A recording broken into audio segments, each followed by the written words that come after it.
My name is Donald M. Ware. I was born in Richmond, Virginia, raised in Arlington. I attended Duke University. I got a first degree in mechanical engineer in 1957 and commissioned in the Air Force the same day through the ROTC program. I didn't know whether I wanted to be an engineer or an Air Force officer, so I took a one-year delayed active duty and went to North American Aviation for 10 months. Decided I'd rather fly the airplane instead of work on it. I was working on F-100 flight test program heat and vent system, and so I kind of lucked out when I got into pilot training because I put my name in the pot for 100s, and we only had 3 100 slots in the class, and I got one of them. So after 10 years of flying fighters, they were going to convert me to F-111.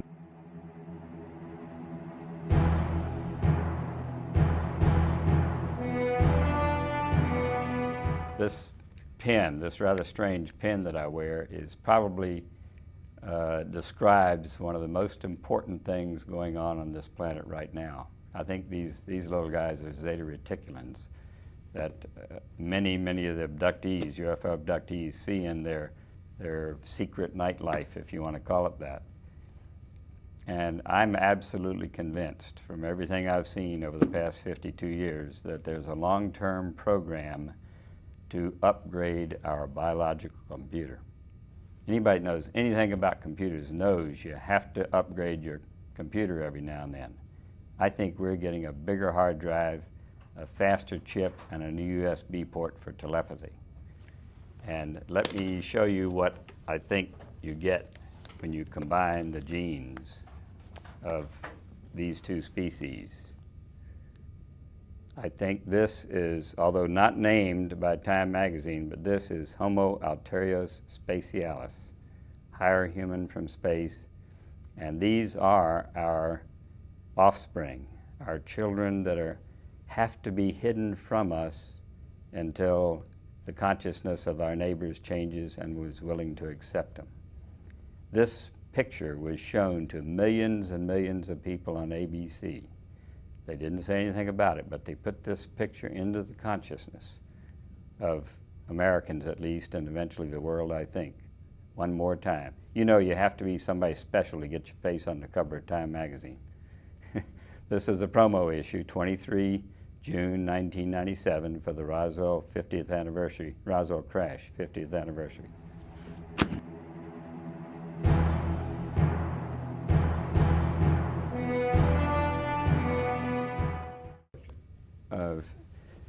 Certainly there is a cover-up, and all UFO researchers recognize that Project Blue Book, the most public cover-up, was just the government's public relations agency. They did announce to the world they wanted to know about our UFO sightings and stuff, but the cases that were really worthwhile and could not be explained away by some natural or man-made object were not investigated by Blue Book. They were passed on to the real investigators.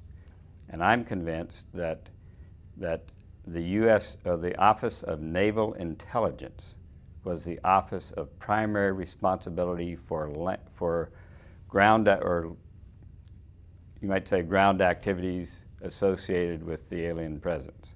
And the reason is because their bases were in Navy territory, not in Air Force territory. Although we see them more in the air, these things could come and go from the air down through the water, no problem. You read books like Wendell Stevens' book, Contact from Undersea. It's a very interesting story. It was 1979 when Filiberto Cardenas was pulled up a blue beam in broad daylight with 3 of his friends, taken to a little island. This wall opens up, he gets into a little flying saucer, and he goes out over the water very fast down through the water. The water didn't touch the vehicle. Ended up in a garage down there where there were a bunch of flying saucers and stuff. And the head alien down there told him there were 700 working out of that base, and there are lots of other bases underground and undersea.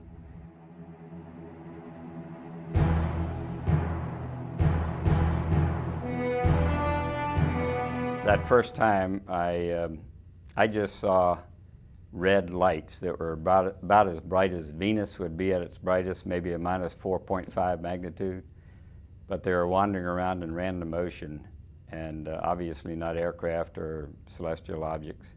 And my thought was, gee, is this what I read about last Sunday morning in the newspaper? Because the Washington Star had flying saucers in the headlines.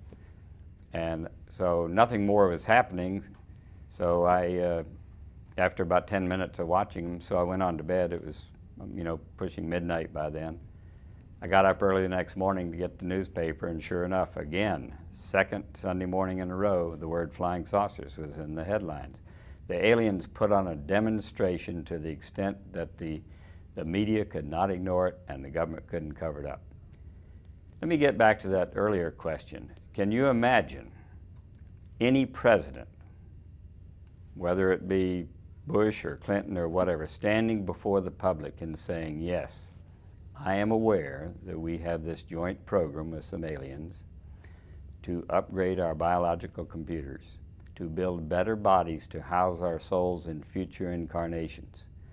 And we are picking up your daughters and your wives, and we're taking their eggs, we're splicing in the right genes. Some are a subspecies that look more like us, and their human mothers are allowed to raise them, but those that don't look enough like us to fit in with our society are taken at 3 to 3.5 months. They're about that long. We put them in artificial wombs.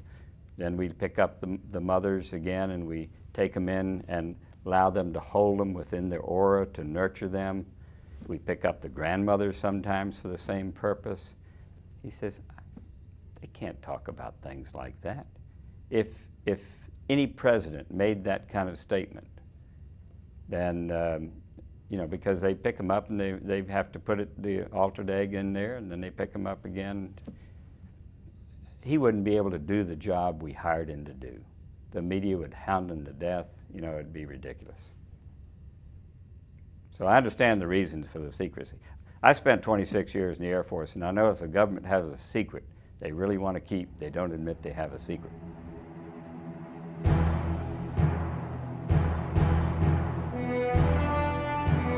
Okay, I was fortunate I had a chance to talk to Peter Jennings for his ABC special, and the first question he asked me was, what caused you to be interested in this subject? When I was 16 years old, I was walking down the street in Arlington, Virginia, and saw 7 red light type UFOs over Washington that made headlines around the world.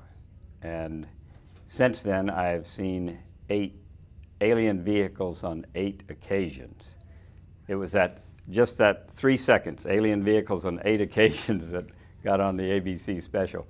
But that started me to become a truth seeker on 26 July 1952. I've read everything I could find about UFOs and the alien presence since then. At 17, I went to Duke, read everything in their library on the subject. American Rocket Society had the most interesting stuff. Went to the Air Force 26 years as a fighter pilot, staff scientist, teacher, program manager, got a master's in nuclear engineering, retired at age 47 with 100% of my time to do whatever I wanted to do and enough money to do it. So the day after I retired officially, I became a field investigator and state section director for MUFON for 5 counties in western Florida. The next year became state director for Florida. In '89, I was elected to be the Eastern Regional Director of MUFON, overseeing the investigative activities in 18 eastern states. In '93, I became a director of the International UFO Congress. Since '82, I have been attending 6 conferences a year on the average, of many different types that involved expanding consciousness and UFOs. Things like International Transpersonal Association conferences in Killarney, Ireland, and Noetic Sciences conferences, international conferences on science and consciousness. And I heard about these things called State of the World forums that were put on by a fellow named Jim Garrison with the State of the World Forum, who's also president of the Gorbachev Foundation USA. And all the world leaders were coming and basically trying to figure out what kind of a planet we want to live on in this 21st century. And I never got an invitation. You had to get an invitation to that real select group. I was on a birding trip in Attu Island because I'm a serious birder. And I was discussing government affairs in the evening hours when we weren't out birding with a gentleman from Point Reyes who was also interested in government affairs. And I told him about State of the World Forums, and he'd never heard of them. It was some miracle, I think, that caused an invitation for him to attend the State of the World Forum, the sixth and last one, held in New York City in conjunction with the UN Millennium Summit, to be in his mailbox. And he didn't want to go, and he knew I did, and he just put it in the mail and said, "Why don't you go in my stead?" So when the package got there, you filled out the registration form, and there's a place for title, and I put Director, International UFO Congress. When I got there, I was quite impressed.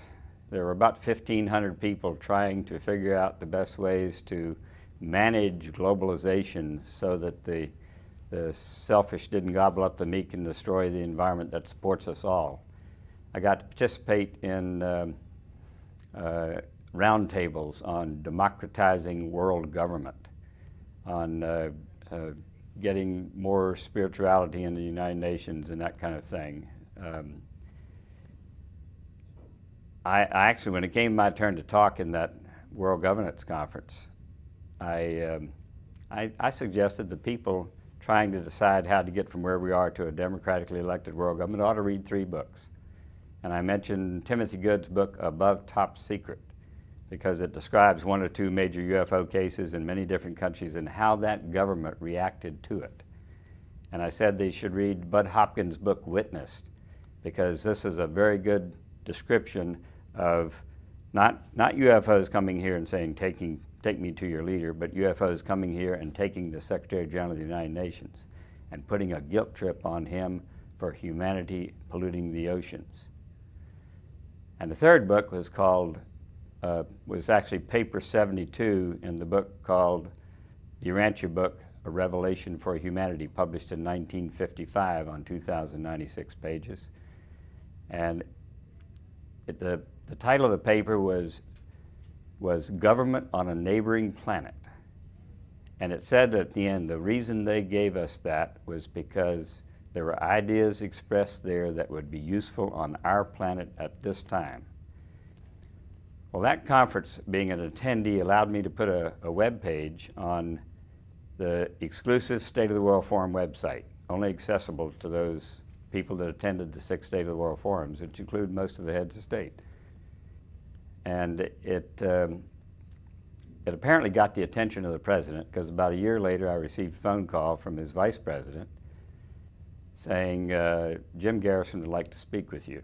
And I said, it's going to have to be this afternoon or 3 weeks from now, because I'm going to Thailand. And 3 weeks, later they called at the appointed time, and a lovely lady named Carmen Melendres said, well, unfortunately, Jim got called out this morning, and she talked to me for about an hour about all the wild things that the ideas I've acquired at all these conferences, and so I started, sending her emails and occasionally some of the papers that I had written over the many years, and she told me later that she was forwarding all these to Jim Garrison.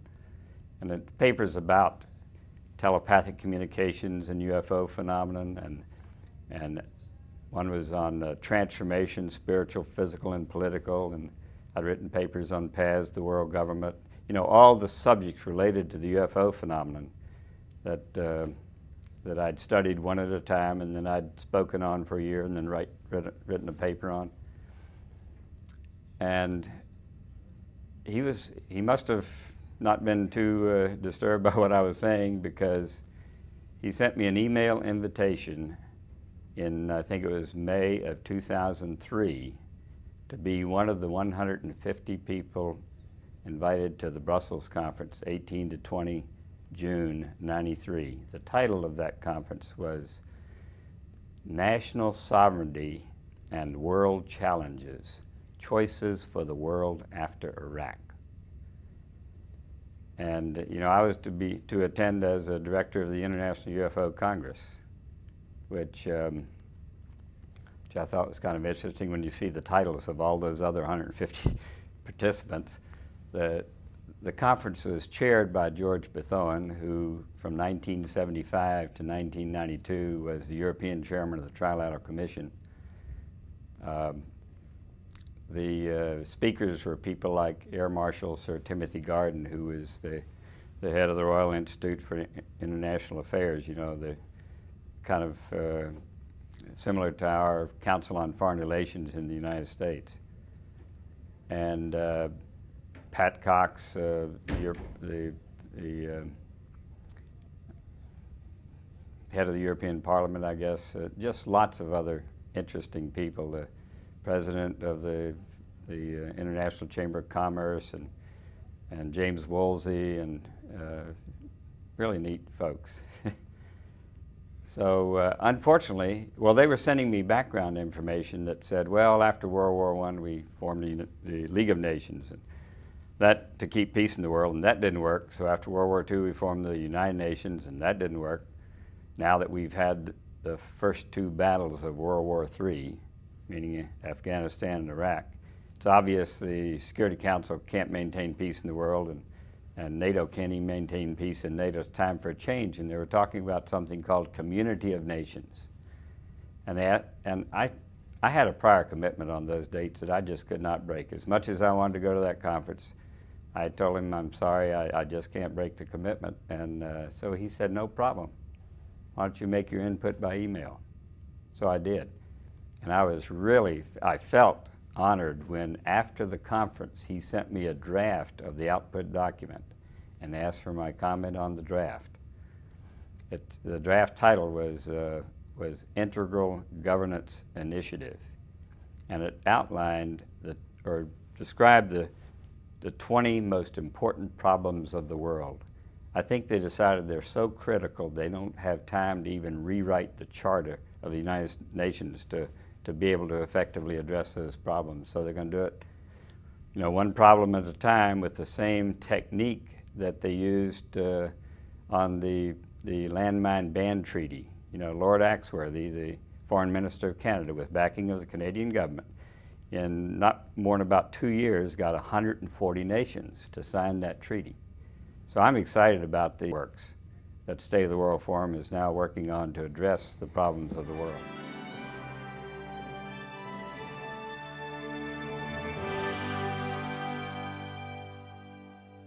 The aspects I'm going to add is the presidential involvement in the Roswell thing. And the first president I'm going to talk about is Harry Truman and his involvement. And I've spent a number of years trying to track where Truman was at the time, how he knew, all this sort of stuff. And very little, because the presidential records weren't kept the same as they are now. There's a lot of blank spots, a lot of stuff wasn't recorded. And it basically, when I came to this convention, I learned a lot of stuff that I really hadn't known yet about the timelines following the generals. And the one story I've sort of added, which is, I think, sort of a critical story, is the fact that there was a number of people, Roswell witnesses, who were claimed that they were sworn to secrecy by the president. So what I'd do with each of those, I'd take the name of the person and I would check it against the presidential record. And with the presidential record, if you've met with the president, if you've spoken with the president on the phone, or if you've corresponded with the president, that's all recorded. You can take your name and you can see how many times this person, and none of these people were really checking. Then what happened was a reporter out of Florida who does the UFO stories, Billy Cox, did a story about Ben Games. And Ben Games was a guy who had a PhD, was a major in the Air Force, very prominent type guy, had come forward and told him a story that he had flown in General Craigie, who was development of all the new aircraft in that time out of Wright-Patterson, and he's claimed that he had flown Craigie into Roswell at that particular time when this was going on, and that Craigie had got into one of Blanchard's cars and had taken off and said, "Make yourself scarce. I'm going to be busy, and really didn't tell him what was going on. So Games went to the officers' mess, heard the story of people telling about this crash that had just taken place and bodies and this sort of stuff. And so when Craig comes back a number of hours later, he said, well, fly me to Bowling Air Force Base. He's going to meet with the president. And according to Games, Craigie never told him what had happened, what he had been involved with, but his boss was General LeMay. And there was always rumors that General LeMay actually maybe had been at Roswell, was very involved in this whole thing. So anyway, when I got this, then I was really curious. Like, all these people are being sworn to secrecy by the president, but the presidential record really didn't show any involvement by the president. They had shown that the president had been asked a UFO question, and there's only 2 presidents who have actually been asked a UFO question in a news conference, and one of them occurred 2 days after the Roswell news release on July the 10th. And the problem was they asked the wrong question. They asked him, have you got any insides? And he said, only what I've read in the newspaper, and the press dropped it. So when I wanted to find out, so what I did is I contacted Tom Carey, who is one of the people on the latest Roswell book, and their research is just incredible.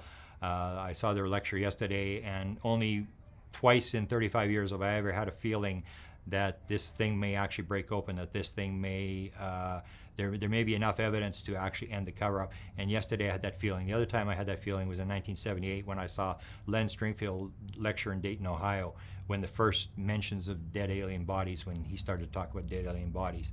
But very impressive. So I contacted Tom Carey, and I said, well, there's these witnesses who are saying that the president swore them to secrecy, but I can't find any record in the presidential library that these people ever had any contact with the president.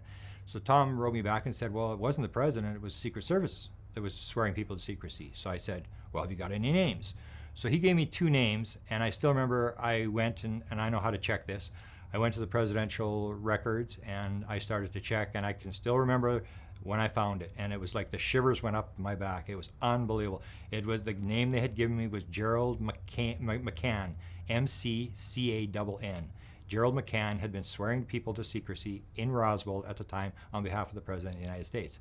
And sure enough, Gerald McCann was a Secret Service agent from 1944 till Truman left office. Now, to find out after that whether he was with Eisenhower, you'd have to go to Eisenhower, but it just was unbelievable. No witness would have been able to make up and guess a name like that. So that's one of the stories I'm telling here is this story, the Truman story, that you get even 60 years after, you can find a lot of material that really was never around that shows that we are on the right track, that this actually did happen. The second president I talk about when I'm here in connection with Roswell was Ronald Reagan. And Ronald Reagan was fascinated with the UFO subject. He had, that I documented, 2 UFO sightings.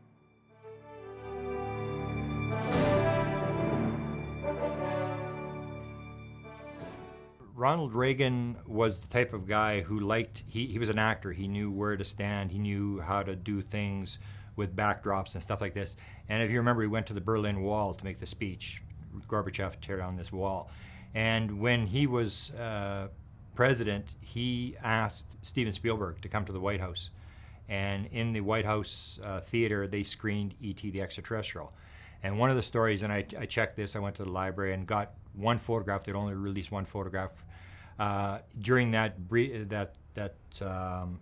screening, according to a producer by the name of Jamie Chandray, Steven Spielberg told him in Japan that near the end, Reagan had leaned over and said, I bet you there aren't 6 people in this whole room know how true this whole thing is. And Spielberg was shocked. And since then, a number of people, Billy Cox, myself, numerous people have tried to contact Spielberg to get him to confirm this story. Did Reagan tell you this? And it's only in the last year that I've got a second confirmation from, and I haven't been told the name, but a major Hollywood producer who claims, yes, he saw my website, they went to it, and they said, yes, Steven Spielberg told me the same story. So anyway, Steven Spielberg shows this movie, E.T. the Extraterrestrial. This is in June of 1982. 3 months later, and you'll have to remember the Roswell book came out in 79-80 by Moore and Berlitz. So the Roswell story was pretty popular back then. And here Ronald Reagan, 3 months after seeing E.T., suddenly appears at the Roswell airport, and right in front of Hangar 84, he makes a speech. And he's speaking with Schmidt, who was the Harrison Schmidt, who was Apollo 17 astronaut, and he makes an ET joke. He makes a joke about ET at the beginning of the speech. And Colonel or Colin Powell had numerous times told stories, and he had told to a presidential biographer that Reagan was always trying to talk about ETs in speeches, and his job as his security advisor was to try to keep the stuff out of the speeches. And this is in writing where he said this. So Reagan makes this speech in front of the Hangar 84, and it's typical Reagan. He gets it out there and was fascinated. The third president I'm going to talk about here is the most, I think, the most important when it comes to Roswell, and that was Bill Clinton.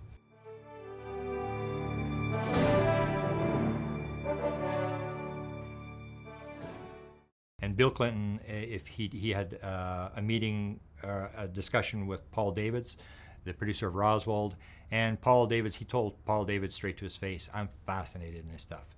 And his involvement was kind of lengthy. What had happened there was, at the beginning of his administration, he was interested, and I had given a lecture in Eureka Springs, Arkansas. And I had a woman come up to me at the end of the lecture, and it was one of these things where I said, "Can you promise to write me?" She was an older lady, very respectable older lady, and she said, "I can tell you why the Clintons are interested in UFOs." And I said, "Well, tell me." She says, "Well, my sister owns the famous restaurant that the Clintons hung out in." And I said, "Yeah." And she said, "Well, what happened was," and I'm not sure whether it was Bill and Hillary or somebody very close to Bill and Hillary, but when they were at the restaurant, they saw something. So Bill and Hillary had this interest in UFOs. And they got into the White House, and as the stories have been told, they got Webster Hubbell, who was worked with Hillary Clinton at the Rose Law Firm in Little Rock, and he said, "If I put you over there in justice," he made him Assistant Attorney General, he said, "If I put you over there in justice, I want you to do two things for me. Find out, number one, who killed JFK," because he was fascinated with JFK. He thought he was the second JFK. And he said, "Are there UFOs?" So he had this thing started where he was trying to get the information. I had one researcher told me that he would drag admirals into the room and say, "Tell me what you know about UFOs." And the admiral would sort of look at him like, "What planet are you from?" Like, "I don't know what's going on." And so Clinton was interested. And then what happened was Lawrence Rockefeller, who was a billionaire, and he was sort of the Rockefeller brother who was the humanitarian. He was the guy who was, he had a philosophy degree from Princeton, was very much into the ecology, he was into paranormal phenomena, this sort of stuff. And he decided whoever the next president's going to be, whether it's Bush or whether it's Clinton, he's going to go and get this guy to disclose. So when Clinton gets elected, Rockefeller makes his way to the White House, and as he told researchers like Bud Hopkins, he was just going to go tell the president. And Bud Hopkins says, "Well, that's not how it works. You can't just go and tell the president to disclose." And what happened was he was cut off at the pass by the science advisor. They stuck him with the science advisor, who was John Gibbons, Dr. John Gibbons. And so he went into John Gibbons. He says, "I think we need disclosure." And John Gibbons, because he's a big Democrat fundraiser, he's got lots of money, you can't just sort of slough this guy off.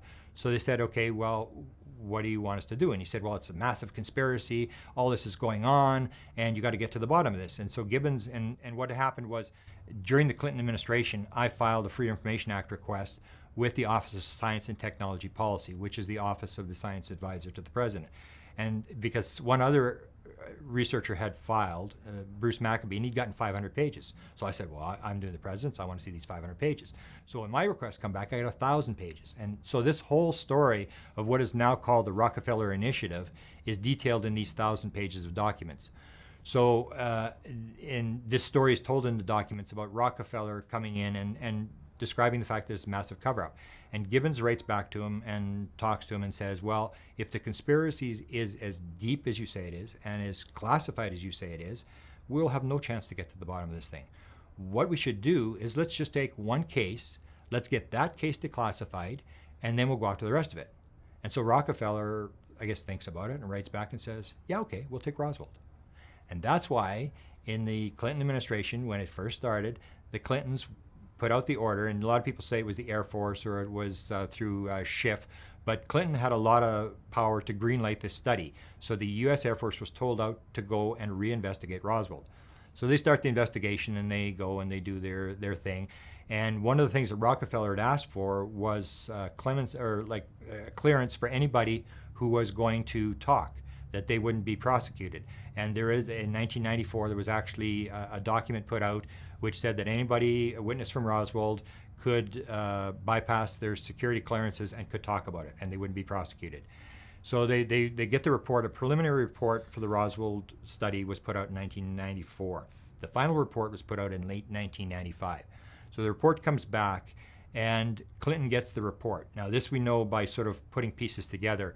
He goes to Belfast, Northern Ireland, and he makes a speech, and he's lighting the Christmas tree. This is November the 30th, 1995. And in this speech, there's a letter writing competition in Ireland for kids to write letters to the president. Now, the two kids who won the letter writing competition were sitting on the stage with Bill Clinton, but he didn't read their letter. He read a letter. And I went to the Clinton library when they released the files about 2 years ago, and I asked, where's this letter? And they can't find it, which makes me wonder whether the letter actually was made up by the president. And what is important to note is anything goes into a presidential speech is there for a reason. I've studied enough presidential speeches. I know every single word is checked. It goes, a State of the Union address will go through 30 different drafts. Every agency have to sign off on that presidential. So if it's in the speech, it's there for a reason. And if you see the actual clip when Clinton releases this, he's reading it very carefully. He's reading it from a script. He's not off the top of his head. And what happens was they don't read the letter from the two kids who won the letter writing competition who were sitting on the stage with Clinton. They read a letter from Ryan. And what Clinton says is, Ryan, if you're out there in the audience tonight, here's the answer to your question. No, as far as I know, a UFO did not crash in Roswell, New Mexico. But if they did recover bodies, they didn't tell me about it, and I want to know. Now, the reason he said that, and this clip came out, nobody really picked it up, was the first Roswell report released in 1995 didn't talk about the bodies, had no mention of the bodies. And what Clinton is doing is he's saying, I read the study, and you didn't talk about the bodies. You explained to me what happened, what's with the bodies. So the Air Force goes out and does a second Roswell report, and that's why there's two Roswell reports. So in 1997, they release a second Roswell report called Case Closed. And there's the one where they talk about dropping the dummies out of the plane, and the people misidentified, they got the date screwed up, and that's the explanation to the bodies. So this report goes back, and it sort of says to Clinton, here it is. Here's the answer to your question. Here's the answer to the bodies. And so Clinton sort of gives up on it, although Rockefeller does go to the Clintons, and he's sort of getting frustrated. He's going back and forth to the science advisor, and one of the interesting things to note is he's always got this letter that Rockefeller's drafting, and it's a letter on disclosure to the president. It basically outlines what he wants to get across. And a number of people helped him edit the letter. One was John Gibbons, who's a science advisor, and there's actually, in the presidential file, there's actually, you can see the handwritten notations from Gibbons on the columns, making recommendations, change this, do that, whatever. One of the people that he'd asked for to edit it was Billy Graham. And Billy Graham didn't really want to get involved because he said, I've got I've dealt with a lot of presidents, and I really don't want to, I agree with your issue, but I really don't want to get into it. But the other person who helped edit the letter, and we actually have a document that verifies this, was Hillary Clinton. Hillary Clinton looked over this document. So here's Hillary Clinton, the First Lady, editing a letter on UFO disclosure to the president. And Rockefeller's getting sort of very upset. Every time he wouldn't get what he wanted, he would say, okay, I think it's time to write the letter to the president. Then they'd go, oh, no, hang on. And they would do whatever he wanted to do. And so they tried to help him. So in 95, I guess Rockefeller gets upset. And he decides he's going to the president. He wants a meeting with the president. So the president goes to Rockefeller's ranch. And this is in 1995, before the 2006 campaign. And what happens is Clinton is seen as a sort of an elitist type guy. You know, he hangs out in Martha's Vineyard for his holidays and stuff like this. And so what they do is they agree to send him to the Rockefeller Ranch because it's backcountry, Wyoming, and he's going to go whitewater rafting and he's going to go camping. And Clinton said, like Dick Morris talks about, he hated it. He absolutely hated it. He didn't want to go there. He had no intention of camping and stuff like this. It just wasn't his lifestyle. But because they saw the swing voters in 1996 as being people who were techie people or people who were into the environment, he had to appeal to those people. Those would be the swing voters, and that's how he had to win the election. So they sent him there, and Rockefeller sits down with him, and he does a personal briefing. It's not a briefing, but it's a citizen, and he goes through a pile of material that was provided to him by Stephen Greer, documents and stuff like this. And Bill and Hillary both sit and listen to the whole thing. They really don't say anything. And then according to what Rockefeller told Whitley Strieber, the next morning Hillary came up and said, okay, we've listened to you. don't ever bring up the subject again. And so the subject sort of dies out there. But Clinton has talked about about Roswell a number of times, and a couple of times he's talked about it when the question really didn't have anything to do with UFOs. He was asked on a radio talk show out of Houston, and the more famous one is one that's just been put on the internet, and it's still not public. This was the one that we got Neil Gould, who out of Hong Kong. I've been trying to get this for a number of years. This conversation, or it was the answer to a question. He had been, I think it was to a bank. He had been giving a speech to a bank in Hong Kong, and he had answered this question about UFOs. And I had gone to the Clinton Library, and they'd sent me to the foundation, and the foundation really wasn't answering my letters, and I was trying to go. And so this thing is not public. It was sort of gotten, Neil Gould went, found somebody who was there, and they provided him a copy, but it's still not public. And in this, the guy asked him the question. I guess he must have been one of the powerful people who set the thing up. And he said, well, as I have the position to do this, I'm going to ask you the question. He said, do presidents actually pass secrets from one president to another, like you and Jimmy Carter or you and Bush? Is there a set of secrets that get passed from one president to another? For example, where's Jimmy Hoffa's body, or what happened at Roswell? And Clinton starts laughing, and he starts talking about this. And he said, yes, I'll tell you. He said, do you remember Roswell? Do you remember the big anniversary that happened in he says 1998, but it was 1997. There's thousands of people from all over the world came there, and people were fascinated with this. And he says, I'll admit, I actually tried to look into this, and I tried to get the documents and stuff. And then he starts talking about Area 51. And he doesn't mention Area 51 because they're still not supposed to use the term. But what he said was, there's a lot of people in my administration who thought that Roswell was garbage, that it wasn't true. But a lot of them really believed that there was actually an alien and a spaceship at this military base in Nevada. And he's talking about Area 51. So he said, I actually sent someone there to check it out. And he said, that we found out it was just a military establishment where they're doing top secret Air Force work. And then he goes again to talk about Roswell, that he really doesn't think Roswell happened. He thinks there's explanations for it. But on a couple other occasions, it still shows that he does know, and he's still very interested. For example, there's the famous story about Paul Davids. He's had a long involvement with Clinton. And Paul Davids' involvement was that his father was a professor at Georgetown University and taught Bill Clinton. So what happened in 1996, Paul Davids took all the Roswell material. He took his Roswell movie, and he took a bunch of different stuff, the Roswell book, and the first Roswell book, and he sent it to the president. And he said he got an overnight letter back from the president saying, thank you for the material. Didn't mention what the material was. Thank you, I really appreciated it. I liked your father, and this sort of stuff. So this goes. And then what happens is the Monica Lewinsky thing breaks out in late 96, 97 or whatever, and the FBI does a study. And the study, they do an investigation, and what they're doing is they're looking for a book called Vox. And this is the phone sex book that Monica Lewinsky had sent to the president.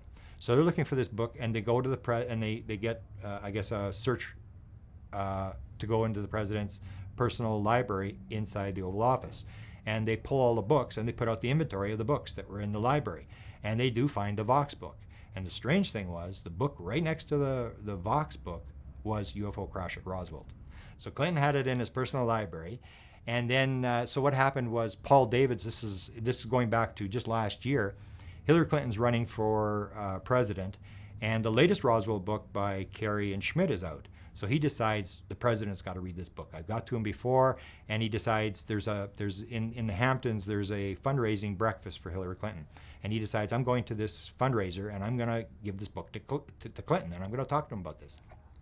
So he doesn't know whether the Secret Service are going to stop him at the door, because he's carrying a package, of course, and security and stuff.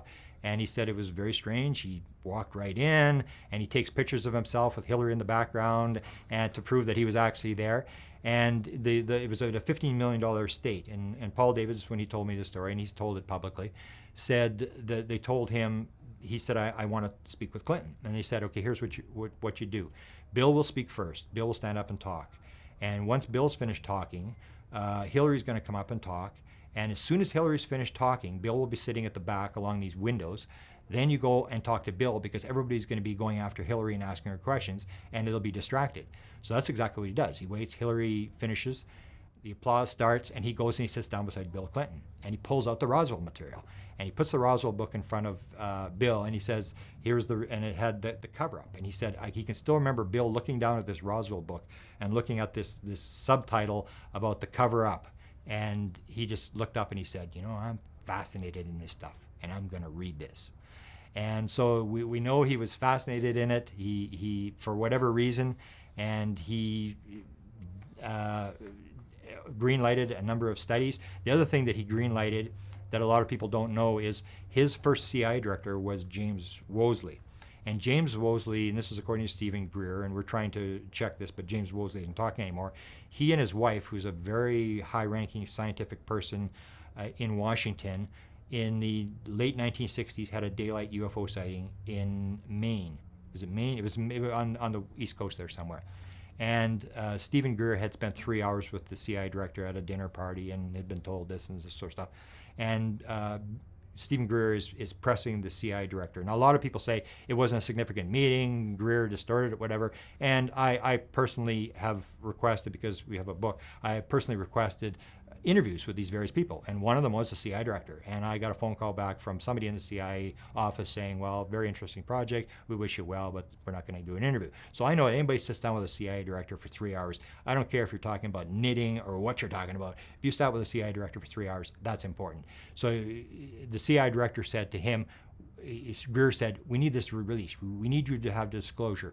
And Woolsey made a very important statement. He said, "How can we disclose what we don't control?"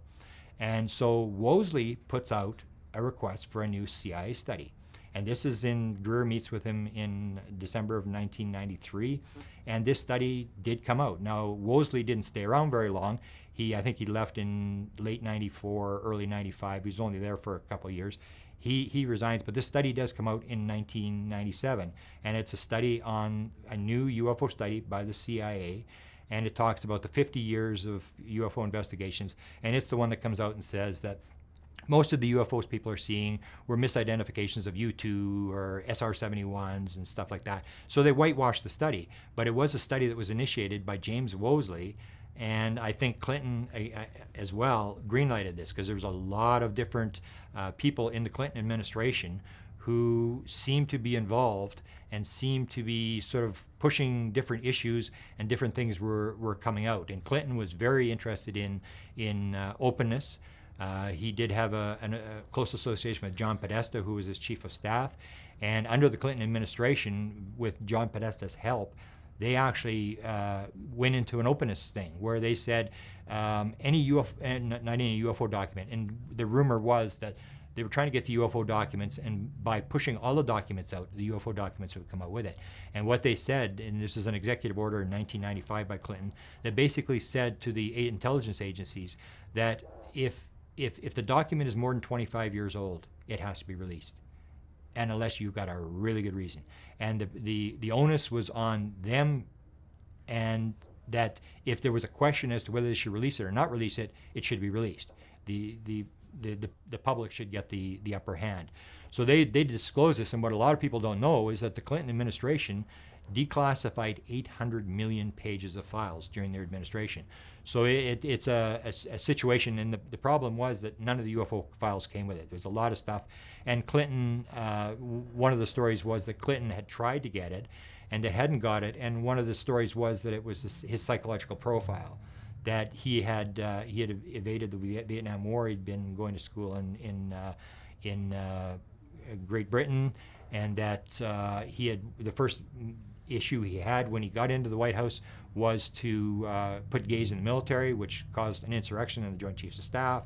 And one of them actually spoke to him, and said that he totally disagreed with this. So Clinton was seen as sort of a left-wing guy that you really couldn't trust him, and that was always the story, that they wouldn't tell Clinton because he couldn't keep his mouth shut. And one of the things that Clinton did when these files were coming out is he actually did open his mouth about another incident, and that was the plutonium thing, where they were putting radioactive material in food and stuff like this. And this story sort of broke that the intelligence agencies had been doing this kind of stuff. So Clinton was the type of guy, he was very open. And even now, when people ask Bill Clinton a question about UFOs, he doesn't walk away from it. Most presidents, most high-ranking people will slough the question off. Bill Clinton will actually talk about it. But if you listen very closely to him, you get the idea that he's still really not telling the truth. For example, when he was in Hong Kong, part of the answer to his question was, the guy said, when he answered the question, the guy came back and said, well, is there a list or isn't there a list?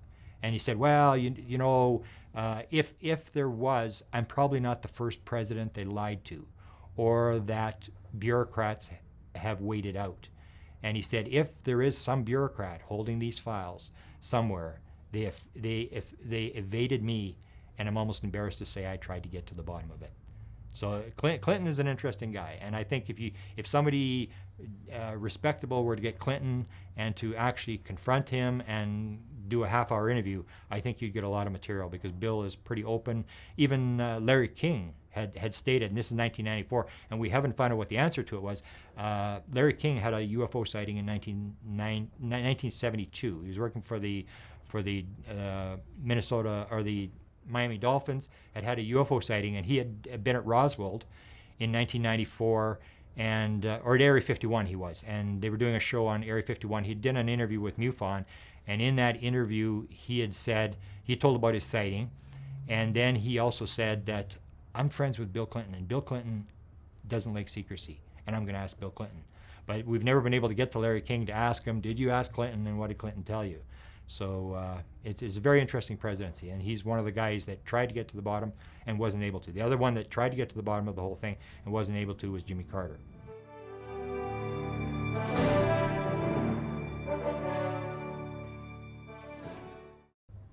Now, as you know, Jimmy Carter, his involvement came from the fact that he had a UFO sighting. And the date given was 1969, but I've talked to an archivist at the Carter Library who went to school with Jimmy Carter's son, and he said it was earlier. He said his son had told him the story, and he was sure it was earlier. Anyway, because he had this interest he had this sighting, in 1973, he actually filed a UFO form where he detailed what had happened, signed the form, and it went, I can't remember, it was a group out of Oklahoma that he filed with. So when it comes to him being president, he's running for president, and on two different occasions he talks about the fact that if he becomes president, he will release the UFO files. And so once he gets into the White House, and I went through his files, and a lot of people have been through his files to try to detail this, there are a number of initiatives that he does. For example, most people may not realize the FOIA material that we have, the UFO material, almost all of the material that we have was released under the Carter administration.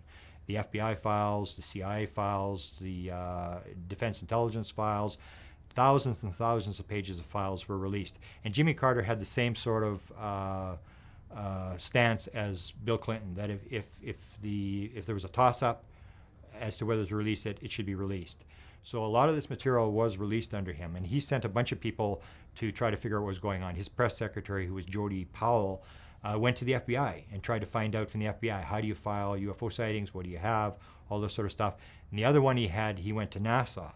And Frank Press, I think, was the science advisor, had gone to NASA, and they wanted a new investigation. They wanted NASA to take up a new investigation of UFOs, the same as Blue Book had done. And of course, what had happened, some of the background was that Carter had come in and he'd done some things he probably shouldn't have done. And one was he cut, I think, $5 billion from the NASA budget. So in one hand, he's cutting their budget, and the other hand, he's giving them this PR nightmare to take on the UFO thing. And NASA was very hesitant, but there's a lot of correspondence going back and forth about whether they were going to do this study. And then there was a document, a letter or whatever it was, came from the CIA to NASA, which basically said, do not touch it. Said, don't touch it. And then they called it off and went back to the president and said, no, NASA doesn't want to do the study. But Jimmy Carter had his problem, I think, was that he came in and, like Bill Clinton, he wasn't really interested in intelligence. And he fired a bunch of CIA people. And he was in a situation where he really wasn't trusted.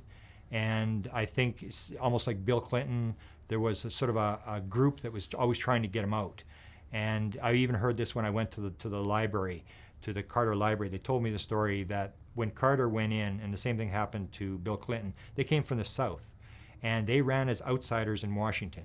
So Jimmy Carter, for example, wore short sleeves when he was campaigning, which presidents never did. You always had your suit on. He'd take his suit off. He'd have short sleeves. He wanted to be the outside guy. He'd take his tie off. I'm one of you. I'm not a Washington insider, the same as Clinton had done. And so the problem was, and I've always said, if you're a Washington outsider and you win the election, don't be surprised if you go to Washington and you find out that the people who have the power, the money, and the knowledge don't talk to you.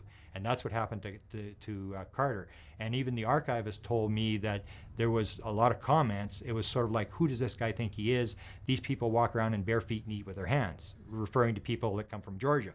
And this guy's the president. And so there was this backlash. Plus, they would bring all their people in from Georgia in terms of Carter, and Clinton brought all his people in from Arkansas. So, and these Washington insiders really didn't like it. In fact, you probably recall when Bill got into a lot of trouble with the Monica Lewinsky thing, Hillary Clinton was walking around talking about the vast right-wing conspiracy that was trying to get rid of the president. And I remember at the time I sort of laughed about it, and then after I'm thinking, maybe she had something. Maybe she was talking about this inside group, these powerful people who were actually sabotaging the president on every initiative. So Carter had the problem the same as Bill Clinton, that he was a Washington outsider, and he really couldn't get to the bottom of the thing. And there's a number of stories about a briefing that he was given. There was was it a Secret Service agent? I think it was a Secret Service agent. There was a researcher who had been told the story by the Secret Service agent that Jimmy Carter had been briefed, and that Jimmy Carter was totally broken up by what he had heard in the briefing, and that in one part that he'd been crying. And so I heard the tape, but this guy is still around, and he was actually appointed by Bush as a top person going into Iraq. So he was still a guy that was pretty powerful. They went back to him, and he denied the story. He said, no, he told stories about things that had happened, but no, that didn't happen. I wasn't in this briefing with Jimmy Carter. So it's always been very hard, because the records have always been kept very secret as to which presidents have been briefed and which presidents haven't.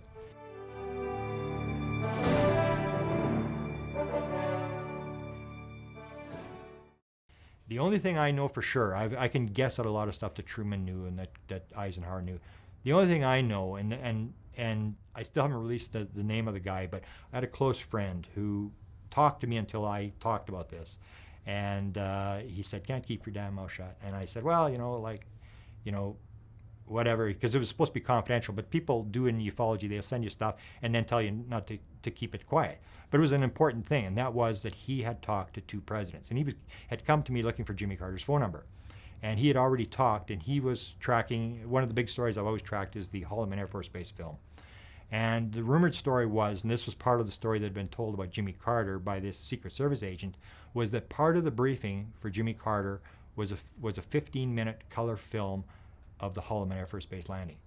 And it was very important, and it seemed to back up the fact that this guy was telling the truth, even though he denied it later, because this friend of mine had told me that he was looking for Jimmy Carter's phone number. He'd already talked to Ford, and he had talked to Bush Sr.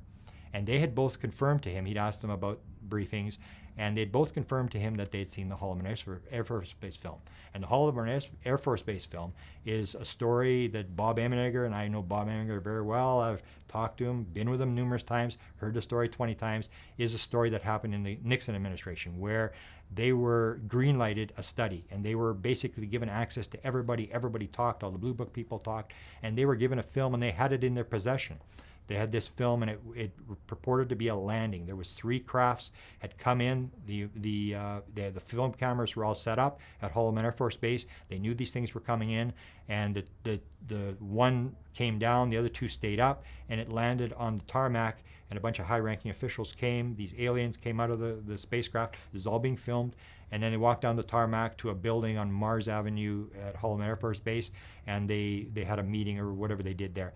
And so Bob Emenegger had this film, and these 2 presidents claimed to have seen this film. And this is what this fellow was actually researching. So he asked, for example, he asked Ford, and that's the key thing is the briefing. He asked Ford, he said, well, when were you briefed? And Ford says, I'm not going to tell you. Don't even go there. I'm not telling you where I was briefed. And that's the whole thing, is if you give the briefing date, then you've got something to work with. Then you know what room they're in, because the presidential record is all there. And you can tell who was in the room. You know who the people to press. And you can force the briefing out. But until you know when the briefing is. So it's always been hard to determine who got briefed and who didn't get briefed.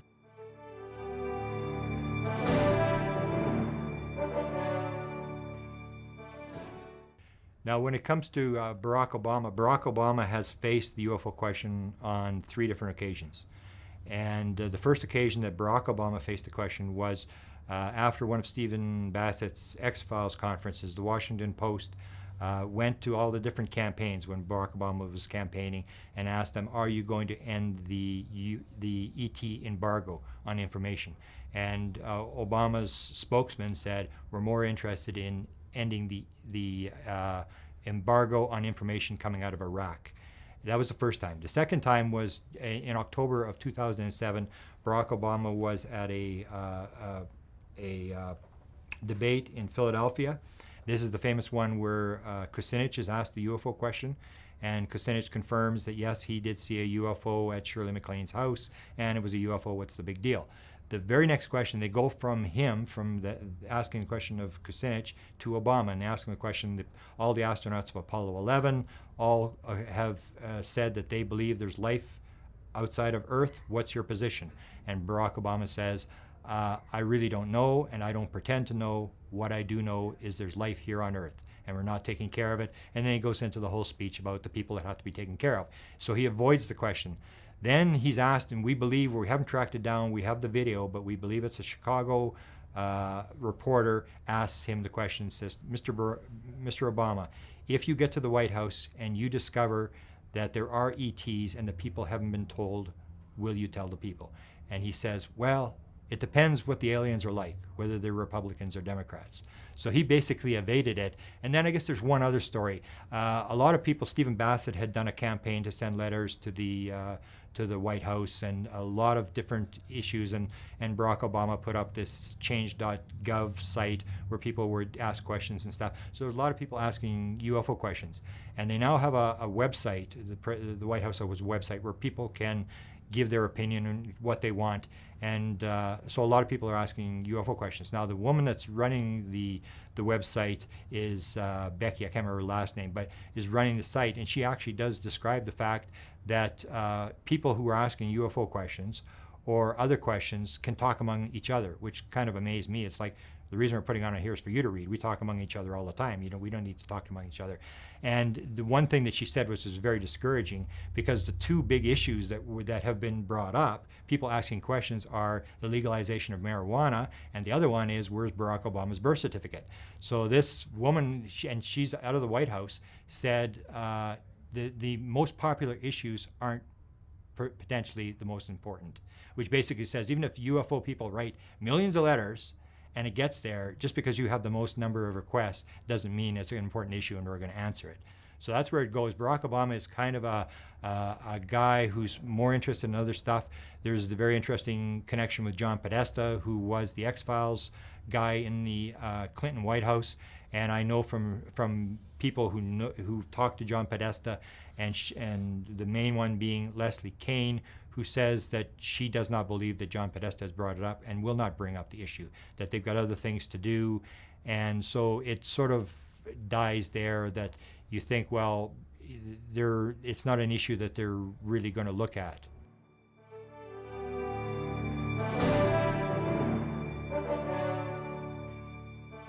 And this comes to how I became involved in the president. I saw a number of UFOs. I was involved in a flap of UFO sightings in Carmen, Manitoba, Canada in 1975, 2 weeks after the end of the Vietnam War. I had my first sighting. This was near missile silos in North Dakota, the Minuteman III missile silos. And I had believed that the missile silos had been on alert because of the Vietnam War, and the UFOs suddenly appeared. Because I'd asked people in a town, like, why are they coming to our little town in Canada? It was in the middle of nowhere. And I'd had a number of sightings, and what I did was I wrote a manuscript called Tales of Charlie Red Star. And I'd put it out, and really the publishers, some of them read it. And I remember the local publisher, who should have done it, because it was a big story where I came from, said, you may believe in this kind of stuff, count me among the unbelievers. And that was my rejection letter to my manuscript. So I had the manuscript, and I said, well, this is something that I got to get, I've seen it. I know what it is, and this is the sort of the title of James Fox's new movie. I know what I saw, and I've told people that 150 times over the last 35 years. I know what I saw. Don't argue with me about UFOs. I know what I saw. I was 50 feet away at one point of one of these objects. But anyway, so I knew what I saw, and I knew that it was probably extraterrestrial, that this was something. My father's a pilot, my son's a pilot. I'm not stupid. I know what I saw, and I wanted to get an answer to this thing. So when I got all these rejections on the manuscript, and everybody just sort of listened to my sightings and said, oh, it's kind of interesting, so what else is new? I decided to go after the Canadian government, and I went after the work of Wilbert B. Smith, who had run the Canadian government program from 1950 to 1954. I talked to him. I pulled all the documents from, and he had hidden the documents away. When before he died, he told his wife, hide the files, the government's coming. And the Russians came, the Americans came, and the Canadians came, all trying to get the documents, started breaking into the house. I recovered the documents, I found out where they were, filed the documents, and we came up with the famous document that David Rudiak could talk to you about. Top secret document, UFOs, or flying saucers. He never used the word UFOs. He knew it was a term developed by the US Air Force to throw people off. He always called them flying saucers. Flying saucers exist. It's 2 points higher than the hydrogen bomb in classification. It's the most highly classified subject in the United States. And there's a group headed by Vannevar Bush who's looking into it. And I went there and I found out that he was a contactee, that he actually claimed to be talking to them. We went through all this stuff. There was a bunch of other people that were involved in contacting them, and particularly a woman in Maine who had been contacted by the FBI, Navy intelligence, Air Force, White House, the same woman that he was using, and they all had contact with the alien by the name of Alpha. So anyway, I filed all that material, put it all sort of away, and it was very fascinating. A lot of people were very fascinated to find out the Canadian government was really into this and actually believed that this was going on, and that the guy in charge of it was actually claimed to be talking to them. And that material led to his correspondence, his meeting at the Canadian Embassy in Washington, where he got all this material. And the guy he got it from was Dr. Robert Sarbacher, who was a sort of a military advisor to the Pentagon. And years later, Stanton Friedman went back and found out this guy was still alive. This is in 1982, 1983. So Stanton talked to Sarbacher and said, did you give this material to Wilbur Smith? And Sarbacher says, yeah, I recall giving it to him. And so he said, well, why was it classified? I have no idea. He said, I have no idea why they classified it so high. And he said, well, how did you know about this? He said, well, there was a series of briefings at Wright-Patterson Air Force Base. Something had crashed in the West, and a bunch of scientists, and I was invited to go out there to briefings that they were giving to the top military people, or the scientists. They were basically scientists and engineers. And so Stanton says, well, name the guys who went. You didn't go, because he said he had been busy up in Canada working on the Dewline radar, and he couldn't go. But he said, well, who went? And he would name off Vannevar Bush, and he said, well, he's dead, and Bronk, and he would name all these different people. And Stanton says, well, can you name anybody who's still alive? And he says, well, there's this one guy from Pennsylvania. I don't remember his name, but he's real arrogant. He thought he knew everything. And a bunch of research was done, and they came up with a name of Dr. Eric Walker. Now, this material was my second book, which was published, the first book that MUFON published. And it didn't go anywhere because MUFON, it was an internal book. You couldn't buy it on the street. So MUFON published 1,000 copies. 1,000 copies were sold. It really didn't go anywhere. And what it basically is this guy, we tracked him down, and his name was Dr. Eric Walker. He was former president of Penn State University, the Ivy League Engineering College at State College, Pennsylvania. He'd been president there for 17 years. The president before him, who had given him the job as president, was Milton Eisenhower, who was the president's brother, who left State College, or Penn State, to go and work for the president, to advise the president, and Walker took over. And Walker knew everything. And he was the type of guy that when we phoned him, couldn't hang up the phone. So what we would do is, there was a bunch of researchers. I was sort of head of a team of researchers who contacted Walker from all over the world. And everybody'd say, I can get him to talk. And that wasn't my thing. So okay, fine. And I would get all the transcripts of people talking to him and send him letters and stuff. And Walker was the type of guy who wanted to sort of play with the subject. He didn't want to talk to you about it, and he couldn't hang up the phone. People would get him on the phone, and he would try to talk around it. But when you put all these transcripts and all these letters together, you could actually determine what he was talking about. And a lot of times he did confirm. For example, we asked him about MJ-12, and he confirmed, yes, I've known of them for 40 years. Look, you're up against the windmills. Leave it alone. There's nothing you can do about it. And that was like days after the MJ-12 document came out. He basically confirmed, I've known of them for 40 years. That was 1987, and you take it back, it's 1947. So we put all this material in a book, and Walker was contacted by a reporter. We figured this was going to break the cover-up because it was so dramatic, this material, and this was such a highly respected guy. He had been actually an assistant secretary of defense at one point in the United States. So the reporter went, and for the first time, Walker hung up the phone. He said, "I deny it.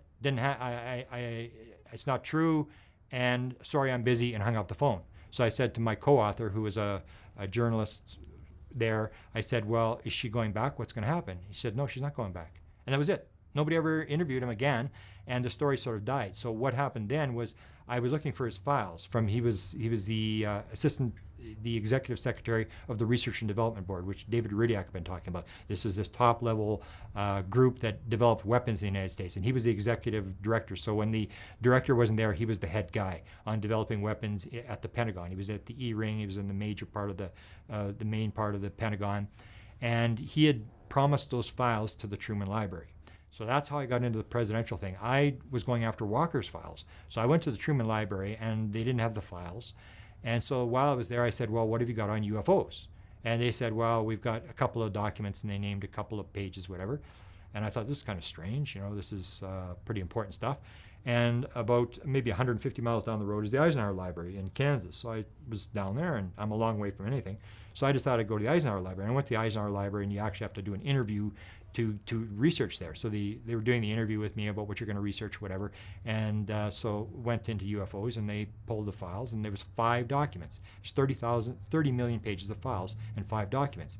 And at that point I said, this is the most important subject in the world. This is the most powerful guy in the world. The two have to go together. There has to be a connection. And I started at that point saying, what is the most important powerful guy in the world know about the most important subject? And that's what led me going from library to library to library. And what I basically found in a lot of cases is there's really nothing there, which either means nothing happened, or the president didn't know, or they're able to keep the files secret. They're there, but they're keeping them secret, which I don't think is one of the possibilities.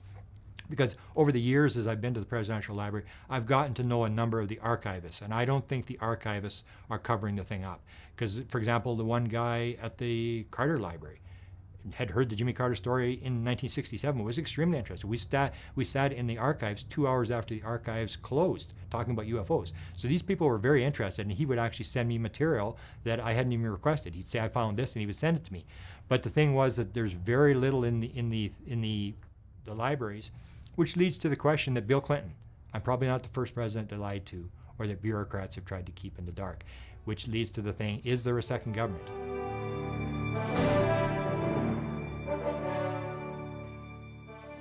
One of the main stories that's very interesting about the intergovernment is a story that Stephen Greer says that Sarah McClendon told him. And Sarah McClendon was a longtime White House reporter from the 1940s on, and she took Steve Bassett's, or not Steve Bassett, but Stephen Greer. She was close with him. She was trying to help him.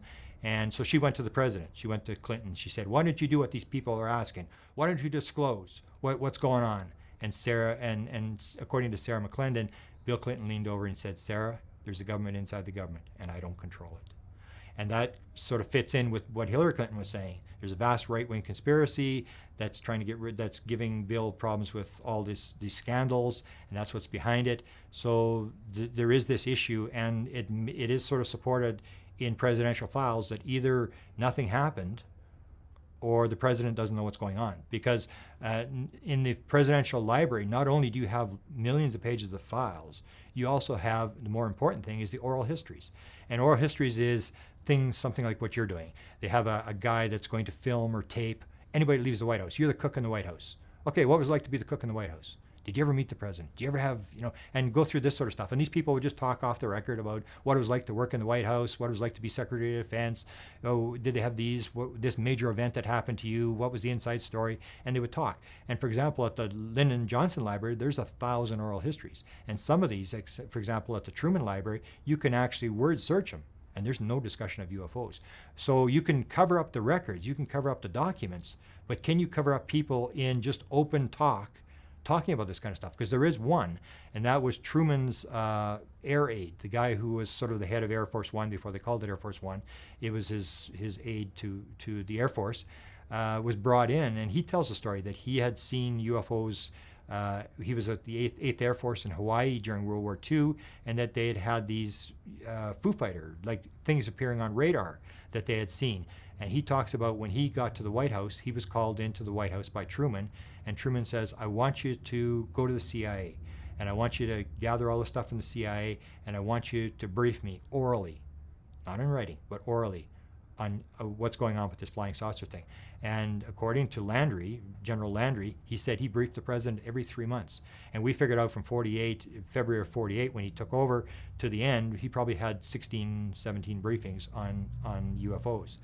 But Landry talks openly about it, so why wouldn't people in the Clinton administration or the Johnson administration talk about, Johnson was interested in UFOs and this happened, that happened, and it doesn't, which means it really, unless they're very secretive, it really didn't get talked about. It's not an issue, and that's the problem with this situation with Barack Obama. They're so busy, people don't realize how busy the president is. He's up at 6 o'clock in the morning, and it's like photo op, and then it's make these phone calls to push for a bill to get this across, and then you got a cabinet meeting, and then you've got this, and then you've got that, and it's like it's minute by minute the presidential record that they go through. They haven't got time, and this is why the briefing is so important. They don't have time to read anything.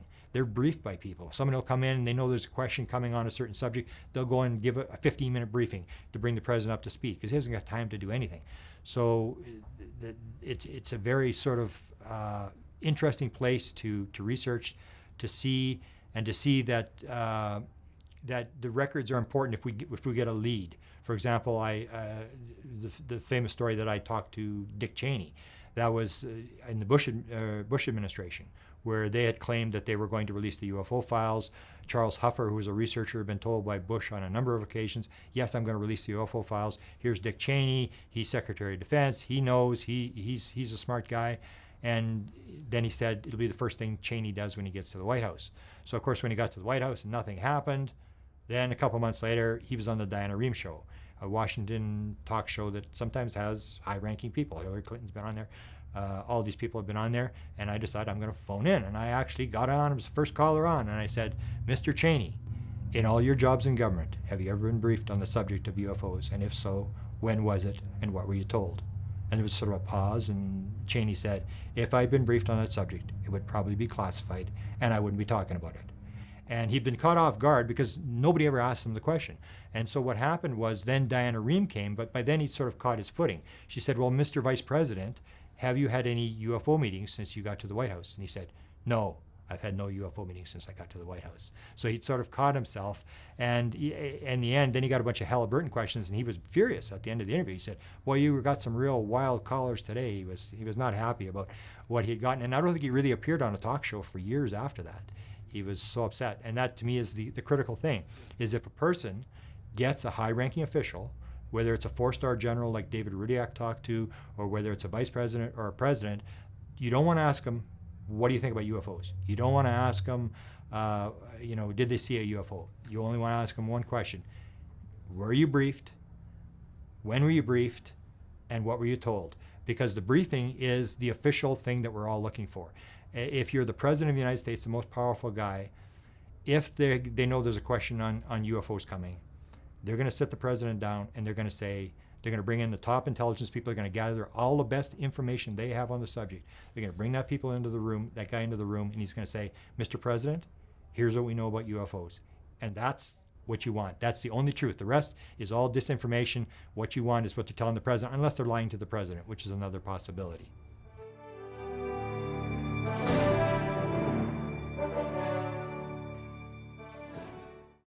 Speaking of Paul Hellyer, there's a very interesting story, and this ties in with the Wilbur Smith research. And this is, we knew about Paul Hellyer years ago. We were bugging him about UFOs long before he became public. And the two people that were bugging him was Arthur Bray. He was a researcher in Ottawa, Canada, and he was the guy who got control of the Smith files. They were trying to hide the Smith files, and they gave it to him. And he was a guy who had he was a Navy guy, had a security clearance. So some of the stuff that was in the files, he had already seen the top secret memo before it was declassified because Smith had double copied it and it was in the files. So he knew about this. And anyway, Arthur Bray and I were after a story that happened in 1967. Canada, in 1967, was the 100th anniversary of the country. So they had a bunch of centennial projects all over the country, and one of the projects that they had was in St. Paul, Alberta, which is just outside of Edmonton, Alberta. They built a UFO landing base, a little tourist thing outside, maybe 100 feet across, and for the tourists to come, and they built his landing base. Now, Paul Hellyer at the time was Secretary of Defense in Canada. So he goes to this landing base to open the landing base, and he's making his speech, and he gives the speech, and he says, this is not the first time we've had a landing base. The Canadians opened up a top secret base in 1954 for UFOs to land, and nothing landed, therefore UFOs don't exist. So that's fine, and it was across the headlines or whatever. I didn't see the story till the 1970s, and suddenly I saw this story when I was working on the Wilbur Smith thing, because I really didn't get involved till 1975. I had no interest in UFOs whatsoever, never even thought about UFOs before then. And so when I saw this story, we started trying to contact Paul Hellyer, and we weren't really interested in much except where did this story come from, and about this landing base that they had built. So when I went and I interviewed Wilbur Smith's wife, and this is about a week before she retired. She was very upset in the Canadian government because we have the French-English problem, and she was English, and the French were starting to take over the government. You had to be able to speak both languages, and she was very upset about a lot of things in the government. So she was ready to talk, and she told me all these different stories about Wilbur and about what was going on, and just stuff that would just blow you away. So and one of the stories, so then I gave her the newspaper heading from my 1967 from the Winnipeg Free Press, and I showed her this story, and it said, UFO base opened, whatever it was, for UFOs to land. And I handed it to her, and I said, did Wilbur have anything to do with this? So she sat there, and she read the story, and she said, yeah, that was Wilbur. And I said, so what happened? She says, well, Wilbur went to the Prime Minister of Canada, and he went to the RCMP, which is the Federal Police Force, and he went to the Secretary of the Defense Department, and he said, and Wilbur openly in his speeches talks about this, we got to quit trying to shoot these things down. And if we would shoot them down, we could have contact with them. And so he'd gone to these 3 different people, and he'd said, if you don't shoot down the UFO, I will get Alpha, which is the name of the alien, to land. So they went into a meeting, and they said, and you can't do anything to him. So they went into this meeting, and the 3 people agreed, yes, they would allow him to land without shooting him down. So then Wilbur said they wanted a guarantee that once whoever was going to talk to him, and that the base was Suffield, Alberta, which is the Area 51 of Canada. They'd done it's got a restricted fly zone over it. It's a highly top secret base in Alberta. And so Wilbur wanted to guarantee that when the UFO landed at Suffield, that they would talk to it, do whatever they wanted, and then it would be allowed to take off. And they went back, and I can't remember exactly which one of the 3 agencies didn't agree that they would go along with that they would necessarily let the thing take off again. And so Wilbur says, okay, that's it. We're calling it off. Nobody's going to land. So the whole story was told that it's true. Hellyer had this story from somewhere. So we went after Hellyer, and we said, so where'd the story come from? Where'd you get the story? Because we knew the inside story of what had happened. And Hellyer said, well, there was an expert inside the Department of Defense that told me the story, but I can't remember the guy's name. And I think this is maybe what got me in trouble with Hellyer. And I went, this doesn't make any sense. How can you not remember the top official in your department? And he said there was a file. The guy had the file. So when Hellyer retired, he said that he was going to go to the archives in Ottawa, and he was going to try to find this file. And then he came back and said, no, he couldn't find the file. It wasn't there or whatever. But Bray and I, for years, were writing letters to Hellyer, trying to get him to, who was the guy who told you the story? Where'd you get it? So this goes back to last year at the X conference, and I guess I put on my website that, how can you believe this story that Hellyer didn't remember who this was? So I remember Hellyer, and he's a big guy. You've met him. He's a fairly impressive, large guy. He wanted to have breakfast. So I said, okay, fine. So we come down. He's got these files under his arm. And so he says to me, Mr. Cameron, I may mean many things, but one of them is I'm not a liar. And I went, oh. And I'm immediately thinking, like, what the heck did I write, So we sat down, and he plops these files open to me. And they're from 1967, and they're from the National Research Council and stuff. And I said, wow, this is 67. I mean, we've got all this stuff. This is, this is nothing unusual. I mean, it's not the stuff. The thing I was interested in was your speech in 1967, where you talked about the fact they'd opened a UFO base to land. and we've got the other side of the story, and we wanted to know who the official was and what this is all about. And he says, I don't even remember giving the speech. It was written for me by somebody. I don't remember giving the speech. And after that conversation with Hellyer, and we had breakfast for maybe 25 minutes, I was thoroughly convinced that he was absolutely telling the truth, that he really didn't remember, that he really didn't have any knowledge. And that's one of the things about Hellyer, that he really didn't have any knowledge. There was maybe stuff coming across his desk, UFO sightings or whatever, but it was something that he just pushed aside. So here's a Secretary of Defense who really is out of the loop as well in Canada. And the stuff is going somewhere. But here's a guy who had the chance, and if he had the interest he had now, he would have got something done. But at that time, he really didn't have any interest. But it was very impressive to have this vision that some government official is covering up, and then to actually sit down with that government official for half an hour and go, I was wrong. The guy really doesn't remember, didn't really know. If you need any more information, you can get most of the material that I talk about the presidents, and what I do at the president's site that I have, and the address is www.presidentialufo.com. That's my main site, and what I do is I just basically tell the presidential stories.